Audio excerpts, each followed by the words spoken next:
Les inégalités salariales entre femmes et hommes persistent, et notamment en France. C'est ce que dénonce la newsletter féministe Les Glorieuses. Selon elle, depuis ce mercredi 4 novembre à 16 h, c'est comme si les Françaises allaient travailler gratuitement jusqu'à la fin de l'année, à cause de ces inégalités. Pour faire changer cette situation, qui régresse selon la newsletter, les Glorieuses ont lancé une pétition pour demander au gouvernement français d'inclure les femmes dans le plan de relance de 100 milliards d'euros annoncé en septembre.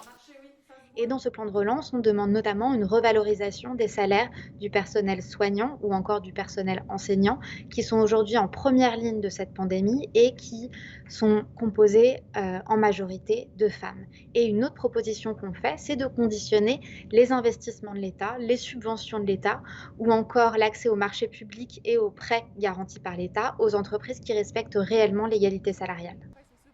Et sur cette question de l'égalité salariale, il y a urgence à agir si l'on en croit l'étude publiée le mois dernier par la Confédération européenne des syndicats.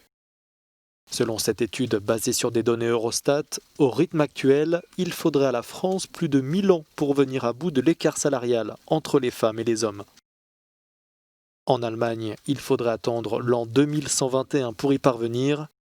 Seul espoir, la Belgique, où cet écart de rémunération devrait être comblé en 2028. Le mois dernier, la Confédération européenne des syndicats a interpellé la présidente de la Commission européenne après le report de la directive sur la transparence des rémunérations. Cette directive devait initialement être présentée ce 4 novembre.